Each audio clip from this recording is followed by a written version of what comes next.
Phone silent कर लो sir.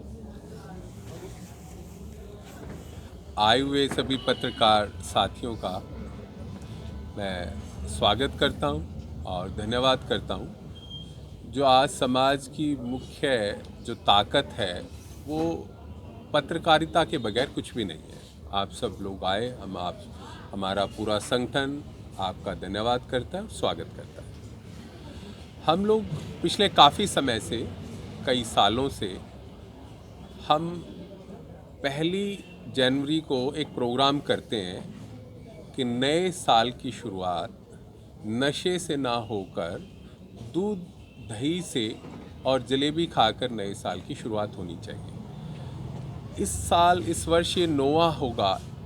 8 सालों से हम ये सब कर रहे हैं और इससे युवाओं में एक संदेश देना चाहते हैं कि युवा धीरे धीरे नशे की ओर बढ़ता जा रहा है। वो हर खुशी को, हर आनंद को ये समझता है कि नशे का सेवन करने से ही ज़्यादा खुशियाँ मिलती हैं, जबकि हमारे समाज में, हमारे हरियाणा की ये संस्कृति रही है कि दूध दही का खाना सबसे बेहतर माना गया है। इसी परंपरा को हम निभाते हुए, इसी परंपरा को हम और भी मजबूत करते हुए नए साल की शुरुआत चाहते हैं कि युवा या प्रदेशवासी दूध और जलेबी के सेवन से करें। और इस बार भी 1 जनवरी को हम लोग हिसार शहर में 3 जगह इस चीज़ का आयोजन कर रहे हैं। एक मुख्य तौर पे तो जिंदल हॉस्पिटल के गेट के बिल्कुल सामने हमेशा की तरह वहाँ भी रहेगा दूध और जलेबी का सेवन। हमारे शहर के प्रतिष्ठित युवा ऊर्जावान, हमारे कई सालों से साथ रहने वाले जगमोहन मित्तल जी, वो हमेशा हमारा साथ देते हैं। वो उस जगह को हमारा हौसला बढ़ाते हैं और उसको संभालते हैं। दूसरा हमारा रहेगा हरियाणा एग्रीकल्चर यूनिवर्सिटी के गेट नंबर 4 के सामने। वहाँ हमारे भगत सिंह युवा क्लब के जो साथी हैं, हम उन सब में हैं जो काफ़ी बरसों से सुबह खेलते हैं, बास्केटबॉल खेलते हैं, रनिंग भी करते हैं, वॉलीबॉल भी खेलने वाले जो साथी हैं, वो सब इकट्ठा होकर हम वहाँ पर संभालते हैं, जिसमें शहर की बहुत सी गणमान्य हस्तियाँ आती हैं। हिसार के कई संगठन आते हैं जो आज के दिन शहर में सबसे ज़्यादा शहर को सुंदर साफ़ सुथरा रखने के लिए हमारा हिसार, प्यारा हिसार जैसे क्लब आके हमारा हौसला बढ़ाते हैं। हमारा सबसे लाडला भाई था जो हमारे दुख सुख में साथ था, राजू गोयत, उनके फादर साहब से प्रार्थना करते हैं, वो अब इस दुनिया में राजू भाई नहीं रहे, उनकी याद में हम उसको समर्पित करते हैं उस गेट पे, और उनके पिता के और उनके बच्चों के हाथ से उनको शुरुआत करवाते हैं। और तीसरा हमारा रहता है मधुवन पार्क के गेट के पास, क्योंकि सबसे ज़्यादा जो युवा खिलाड़ी बच्चे बच्चियाँ वहाँ पर महावीर स्टेडियम में खेलने के लिए आते हैं, और हरियाणा एग्रीकल्चर यूनिवर्सिटी से खेलने जाने वाले और खेल कर वापस आने वाले युवा साथियों को हम प्रेरित करना चाहते हैं कि वहाँ दूध और जलेबी का सेवन करते हैं। वहाँ हम जितने भी संगठन के लोग हैं, शहर की सामाजिक हस्तियाँ हैं, चाहे वो इससे पहले के रहे हों, पूर्व चेयरमैन रहे हों, मौजूदा मेयर रहे हों, हिसार के विधायक हों, अनेकों संगठन के लोग जो सामाजिक है, रोटरी क्लब वाले भी हैं, प्रतिष्ठित उद्योगपति हैं, मॉर्निंग क्लब के लोग हैं। आप अभी मौजूदा भी देखेंगे कि ग्रामीण क्षेत्र से भी जुड़े हुए जो लोग वो यहाँ बैठे हैं, पूर्व पार्षद भी यहाँ पर बैठे हैं, पूर्व जिला परिषद के सदस्य और भावी राजनीति के अंदर सामाजिक कामों में पूरी भूमिका रखने वाले सब साथी हैं। वो पिछले 8-9 साल से हमारे हर कदम पे हमारा हौसला बढ़ाते हैं। इसलिए हम आपके माध्यम से भी सभी शहर वासियों को, पूरे ज़िले वासियों को ये प्रार्थना करना चाहते हैं कि नए साल की शुरुआत दूध और जलेबी से करें, और उसमें आप सब मौके पे आएँ तो उससे बड़ा ही हमारा हौसला बढ़ेगा और एक पूरे प्रदेश में, पूरे ज़िले में एक प्रेरणादायी संदेश जाएगा।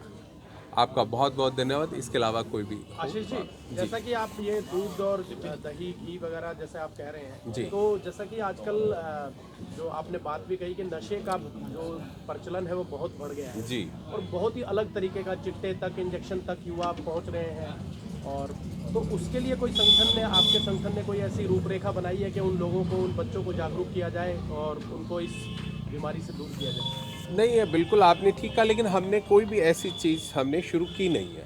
जी, हमने इसलिए नहीं कर पाए क्योंकि हम पिछले काफ़ी सालों से, तकरीबन जब से छोटे थे, चाहे हम 15, 20, 25 साल से तो काफ़ी युवा ऐसे हैं जो उस वक्त स्टेडियम खेलने जाते थे। मैं भी बॉक्सिंग का खिलाड़ी रहा हूँ, हमारे साथ उस वक्त की जुड़े हुए बॉक्सिंग के खिलाड़ी रहे हैं जो आज बड़े बड़े उच्च पदों पे हैं। वो भी ऐसे मौके पे आके हमारा हौसला बढ़ाने का काम करते हैं। हम संगठन को सिर्फ इसी रूप में एक मैसेज देने का काम करते हैं। इसके अलावा हम ग्रामीण क्षेत्र में जाते हैं, खेलों के लिए प्रोत्साहित करते हैं और भी अनेकों सामाजिक कार्यों के अंदर हमारा योगदान रहता है कि हम उसमें हिस्सा लें।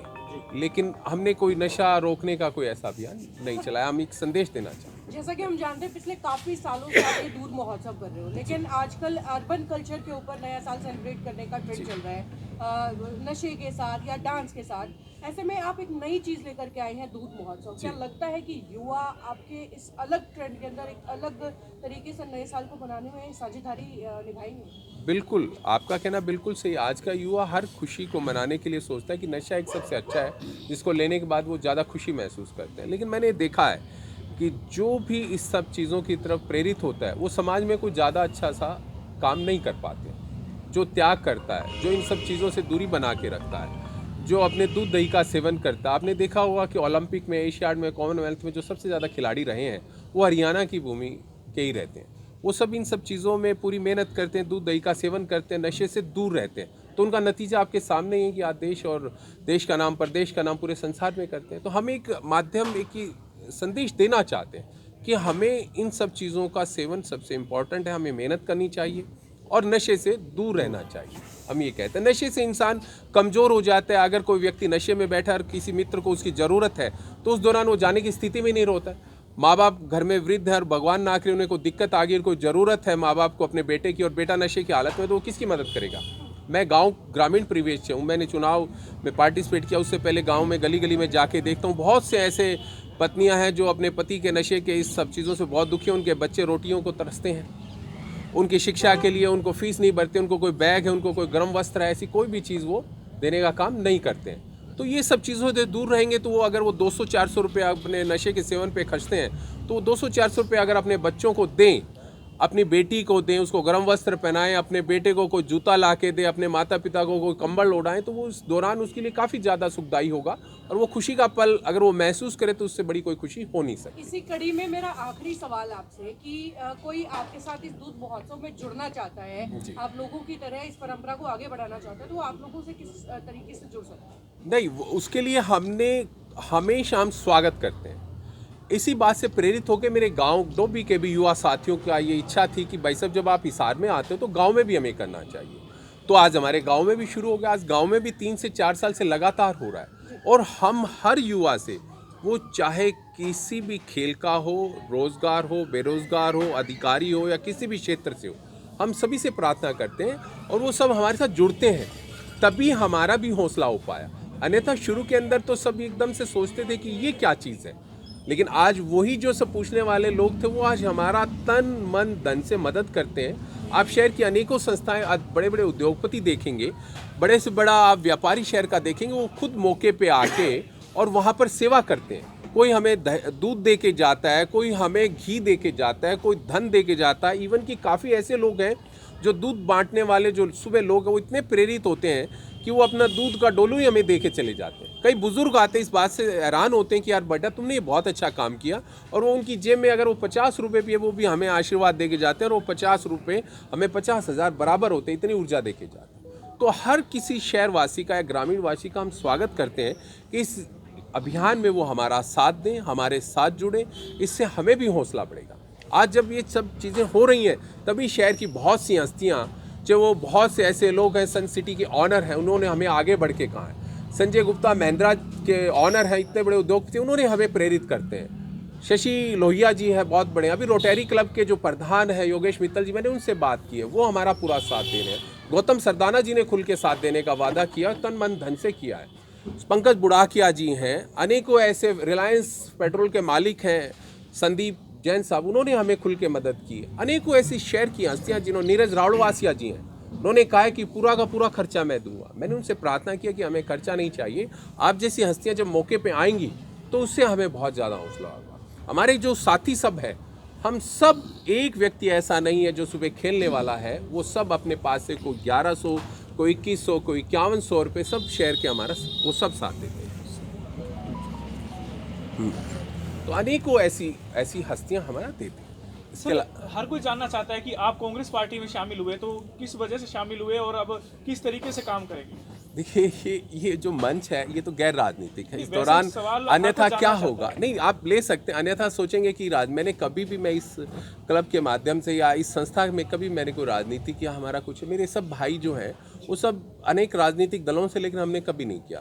कांग्रेस का तो इसलिए था कि मैं चाहता था कि एक ऐसा चेहरा है जो आने वाले समय में, युवा आज के दिन फ्रस्ट्रेट है, उन्हें कोई रोजगार नहीं मिल रहा है, व्यापारी हैं उनकी कोई सुनने वाला नहीं है, हर तरफ बिल्कुल बुरा हाल है। तब मुझे लगा एकमात्र चौधरी भूपेंद्र सिंह हुड्डा जी हैं जो कांग्रेस के बड़े शीर्ष नेतृत्व पे हैं, वो उनका जो 10 साल का कार्यकाल था वो बड़ा शानदार रहा। तो मैं उनसे हमेशा से प्रभावित रहा, जिला परिषद सदस्य बनने पे भी उन पे गया था, भारतीय जनता पार्टी के लोगों से भी मिला, लेकिन देखा कि नेतृत्व तो बड़ा इनका कमज़ोर है, वो नेतृत्व तो बहुत मजबूत है, शब्दों के धनी है। तो मैं इसीलिए मैं उनकी तरफ आकर्षित हुआ। आने वाले समय में विधानसभा चुनाव होने हैं तो क्या आदमपुर से समझ सकते हैं कि आप जो है वहाँ चुनाव लड़ सकते हैं कांग्रेस? देखिए ये सब चीज़ें जो पॉलिटिक्स बियॉन्ड इमेज, मतलब आप सोच नहीं, मेरी ये प्रयास है कि मेरे क्षेत्र की जनता की आवाज़ को, चाहे वो जिला परिषद का माध्यम है या कोई और सामाजिक सिस्टम है, या अगर मुझे कोई विधानसभा का चुनाव लड़ना भी पड़ा तो मेरी तरफ से कोई भी कमी नहीं रहेगी। बाकी क्षेत्र की जनता जो कही, क्योंकि हमारा क्षेत्र हिसार जिले का सबसे नज़दीक होने के बावजूद बड़ा पिछड़ा हुआ है, वहाँ पानी की समस्या, शिक्षा की समस्या, स्वास्थ्य की समस्या, अनेकों समस्याओं से जूझ रहा है। जबकि एक टाइम था जब चौधरी भजनलाल जी थे, उस वक्त हमारे क्षेत्र का पूरे जिले का अंदर नाम था, लेकिन चौधरी भजनलाल जी के जाने के बाद हमारे हल्के कोई वाली वारिस नहीं रहा। तो जब इन समस्याओं से रूबरू हुआ तो मुझे ये सब चीज़ें पता लगी और मुझे लगा कि एक मुझे प्रयास करना चाहिए। अगर गांव की जनता और मेरे क्षेत्रवासी कहेंगे तो मैं ये जरूर प्रयास करूंगा। मेरे दोस्त मेरी ताकत है, वो मेरा हमेशा हौसला बढ़ाते हैं। मैं उम्मीद करता हूँ कि एक बेहतरीन काम करने का प्रयास करेंगे। तो इसको लेकर कोई अभियान तेजी से चलाने वाले हैं पूरे आदमपुर क्षेत्र में, आसपास क्षेत्रों में, जिसको लेकर वो सब चीज़ें करेंगे, लेकिन आज उचित समय नहीं है। कहते हैं कि कोई भी बात करने से पहले समय और स्थान और पात्र देखना बड़ा जरूरी है। आज का जो मकसद है हमारा वो बिल्कुल गैर राजनीतिक है, समाज सेवा का है। उसमें मैं तो ना कोई भी किसी राजनीतिक दल से हूँ, वो इस काम में और इसमें मैं बिल्कुल पूर्णतः गैर राजनीतिक और कहीं नहीं। सब ये मेरे साथी जो मेरे भाई खड़े हैं, यही ताकत है। हम अलग अलग राजनीति। आपका जो संगठन मुझे ज्ञात हुआ है, जो मुझे विभिन्न लोगों से पता लगा है कि आपका जो संगठन है वो जो जरूरतमंद विद्यार्थी हैं उनके लिए काम कर रहा है, कन्याओं के विवाह के लिए भी आप काफ़ी कुछ प्रयास कर रहे हैं और आपने काफ़ी कुछ किया है। तो उस कड़ी में और क्या क्या चीज़ें आप जोड़ने वाले हैं आगे? देखिए हमारा मुख्य जो रहता है, जब मैं ग्रामीण क्षेत्र में घूमने लगा तो मुझे पहले यूँ लगता था कि जैसे मैं राजस्थान में काम करता हूँ तो हमेशा ये कहते थे कि नंबर 1 हरियाणा, तो नंबर 1 हरियाणा है। तो मैं समझता हूँ हरियाणा छोटा सा प्रदेश है तो स्वास्थ्य की और शिक्षा की तो कोई कमी होगी नहीं। लेकिन जब मैं ग्रामीण क्षेत्र में गया तो मैंने देखा कि बहुत दयनीय स्थिति है। गांव में बेटियों की शादी के लिए माँ बाप दर दर की ठोकरें खाकर उन्हें कोई मदद नहीं करता। तो मेरा एक प्रयास रहा, मेरे पिता कहते थे बेटा गांव से जितना हो सके ऊपर आदमी को उतारना चाहिए। तो कन्याओं की शादी का हो, कन्याओं की शिक्षा का हो या उनके स्वास्थ्य की, वो हमेशा मेरा प्रयास रहेगा कि उसके अंदर हर संभव प्रयास किया जाए। मेरे साथी हर तरीके से मदद करते हैं, चाहे वो विवाह की हो, शिक्षा की हो, आज गर्म वस्त्र बांटने की बात हो, उनके कोई स्पोर्ट्स खिलाड़ियों को कुछ देने की बात हो या उनको किसी भी तरह की, क्योंकि बड़ी बड़ी बातें सब करते हैं लेकिन उनकी ग्रामीण क्षेत्र में जो ज़रूरतें वो बहुत छोटी हैं। अगर आप उनकी छोटी सी ज़रूरत को भी पूरा करते हैं तो उनको बहुत ताकत मिलती है। किसी बच्चे के गरीब बच्चे के पास अगर आप टिफ़िन भी छोटा सा देंगे तो उसकी माँ के चेहरे पर आप खुशी देखेंगे कि मेरे बेटा पहले वो रुमाल और पॉलीथीन में बांध के एक रोटी और 2 रोटी और चटनी डाल के ले जाता है, और जब उसकी माँ को ये पता लगता है मेरे बेटे के पास एक बहुत ही सुंदर टिफिन बॉक्स है, तो आप देखिए उस बच्चे के अंदर कितनी ऊर्जा होगी। तो अनेकों इन छोटी छोटी योजनाओं पे भी कोई ध्यान नहीं देता। तो हमारा ये प्रयास है हम सब साथियों का कि इन सब चीज़ों को हम एक प्रयास करें। देखिए कहाँ तक कामयाब होते हैं, लेकिन हम करेंगे बहुत बेहतरीन तरीके से, बहुत अच्छे। मैंने भी आपके संगठन से आग्रह किया था कि एक हमारे पत्रकार साथी थे, लीवर की समस्या से जूझ रहे थे, लीवर ट्रांसप्लांट होना था जी। तो आपके संगठन के माध्यम से, मैं नाम नहीं लूँगा उनका, नाम लेना उचित नहीं है जी। उन्होंने एक बहुत अच्छी राशि उनके खाते में ट्रांसफर कर दी। मैं समझता हूँ कि बड़प्पन है ऐसे शख्सियत का जिन्होंने दुख की घड़ी में अगर किसी की मदद की है तो वाकई उनकी प्रशंसा करनी चाहिए और उनका धन्यवाद भी करना चाहिए। बहुत बहुत धन्यवाद साहब।